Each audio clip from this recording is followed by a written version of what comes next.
if you've been vaccinated and have questions like when does immunity kick in and how long will it protect you and others, today we'll try to answer some of those questions in Science in 5. Welcome, I'm Vismita Gupta-Smith and this is WHO's Conversations in Science. And answering your questions today is Dr. Catherine O'Brien. Welcome, Kate. Thank you so much. Pleased to be with you. Kate, after one has been vaccinated, when does the immunity kick in and how long does it last? The vaccines that we have right now are all two-dose vaccines. After the first dose, we see a good immune response that kicks in within about 2 weeks of that first dose. And it's really the second dose that then boosts that immune response. And we see immunity get even stronger after that second dose, again, within a shorter period of time after the second dose. We don't know yet how long immunity lasts from the vaccines that we have at hand right now. We're following people who have received vaccinations to find out whether or not their immune response is durable over time and the length of time for which they're protected against disease. So we're really going to have to wait for time to pass to see just how long these vaccines last. Kate, after one has been vaccinated, can one still catch COVID-19 and can one also infect others? That's a great question. The clinical trials demonstrated that these vaccines protect people against disease.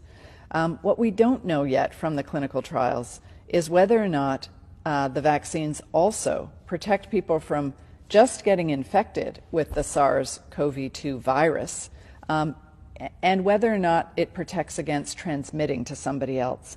So this is a really important part of our understanding about what these vaccines do.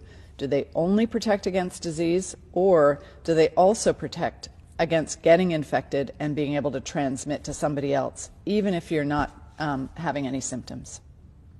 Kate, explain to us, why does one need to continue with the precautions even after vaccination, and how long are we expected to take these precautions?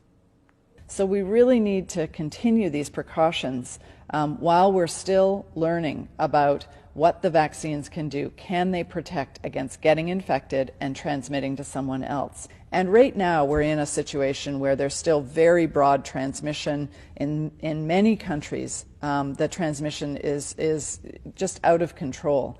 And so for how long we need to continue these precautions is really going to depend on what communities and countries can do to really crush this virus, to crush the transmission. And in that way, the vaccines can do their best job at preventing disease.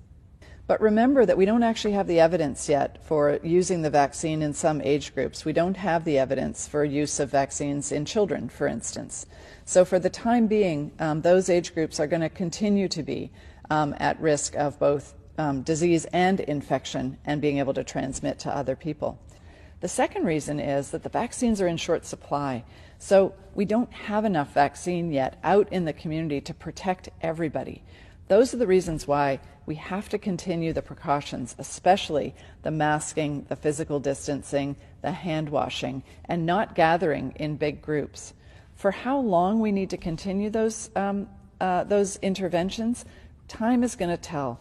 Once we get broad vaccination coverage in the community, when we know more about what the vaccine can actually do to prevent infection, we can slowly start taking our foot off the pedal of these other interventions and make sure that the transmission, again, doesn't start to escalate again. Thank you, Kate. That was Dr. Catherine O'Brien. We'll continue to answer your questions about vaccines and immunity and about COVID-19 in this series. If you found this information useful, please share it with your networks. Until next time then, stay safe, stay healthy, and stick with science.